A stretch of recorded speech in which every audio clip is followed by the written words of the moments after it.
Hi everyone, I'm here with another Lex Local, and today we're talking about the Lexington Community Coalition, correct? Yes. With Amy and Kalyani. So tell me all about it. Well, we got started in 2014, and it started in response to a youth risk behavior survey that the schools implement every few years. And the town was finding that Lexington had a very high response rate for alcohol and drug use, suicide ideation, above the national norm.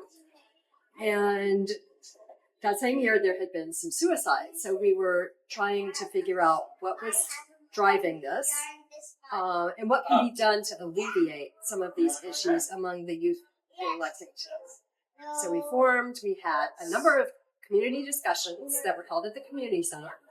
And at the time, there also were articles being written about Lexington, comparing us with Palo Alto, and the intense pressure, the expectations from parents and teachers. So we met and we formed a coalition that was three parts. There was community, school, and town government. And that's how we got started. Yeah, and we used to meet every month, and then we had subcommittees like the mental health subcommittee, and each one focused on different things. So it was pretty active for a long time. Then it kind of got a little bit slower, but then we started welcome coffees a few years ago, and the main purpose was to reduce the feeling of isolation. Research shows that more than for depression and loneliness, more than going to a therapist or a doctor, it's easier and more efficient to talk to a neighbor or a friend or somebody in the community. So that was kind of the rationale for creating welcome coffees. So we did it once a month, some in the morning, some in the evening. And the whole goal was to connect people, new people coming into town. Lexington has so many resources. So we would have people from town come present about the town government or different organizations. So the coalition has a lot of community partners. I can't even name all of them, but some of them are Lex Art, PAL, OLEX, IAL, Lex Rap, the Interfaith Council. Yeah. And Lexington Newcomers and Neighbors Club. So we're trying to get those coffees going again. We didn't do them since COVID, like a lot of other things. Right. So now we are getting started. We're starting in November, actually. We're trying to go with every second Thursday of the month, so it's easy to remember. No holidays, no half days, so we kind of took all that into account. So when you were doing this, how do you think it was helpful to sort of slow down alcohol abuse and drugs and kids? Like what kind of actions were you taking as a group? So we had three committees. One of them was more the coffee committee to bring groups together. Another committee was the mental health committee, and they focused on looking at the schools. We had a committee that involved representatives in the school system.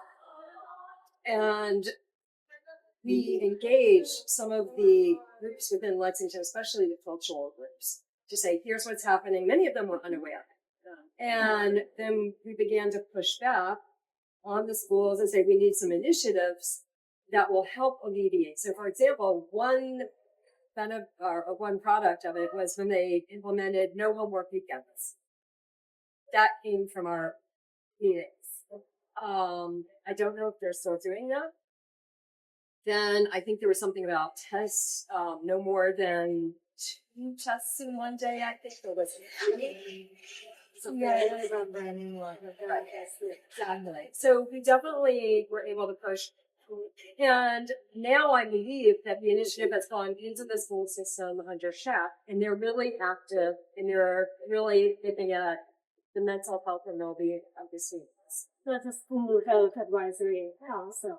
Right. We also got meetings together, like showing screenagers and just kind of having everybody collaborate, because there was a time when the screenager was being shown in two different places on the same night. So just getting everyone together so everyone's working together and not in silos.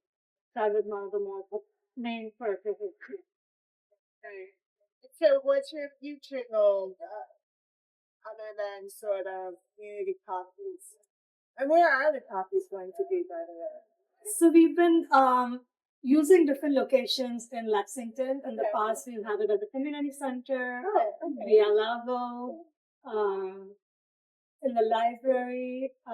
Now there's so many other coffee shops here. So Gallery has offered to host us. Okay. And we have a lot of community partners, like I said, like Lex Art, we might have one there. So it's all in town, and we're always open to people offering spaces for the coffee, because we want to stay in town, promote the local businesses in town. And we have representatives from one or two partner organizations at each coffee as a host. And there's three of us, Jessie, Staggerwald, Amy, and me, who are the hosts from the coalition. So at least two of us are there.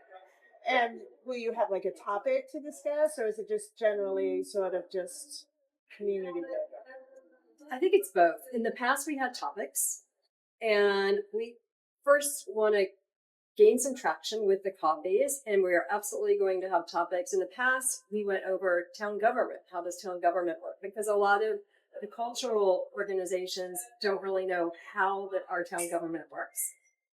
So to make them aware and hope that they'll somehow get involved, whether through volunteering or maybe at some point running for, a seat on the select board or town meeting. I think we want to begin at some point to revisit the mental health piece, but I think first we have to gain the traction in it, and that's the first step. But yes, we will be expanding, and we want to make sure that whatever the goals are this time, that it meets the needs of the community, and it's possible they've changed in 10 years. Right. Well, hopefully. Yeah, exactly. Right? Hopefully some of them have improved to the point where, it doesn't need to exist. Okay, what else should people know about you? We came up with a resource map, which I thought was incredible because there's so many things even I don't know about it, and we can share it with you. Okay. It just has all the resources in Lexington, community-based, school-based, town-based. So that is really helpful for new people coming into town to look at just one piece of paper. It has all the information. That is pretty good. Yeah. It's hard. I mean, I think our website, the town website, is pretty good, but still hard to navigate. Right.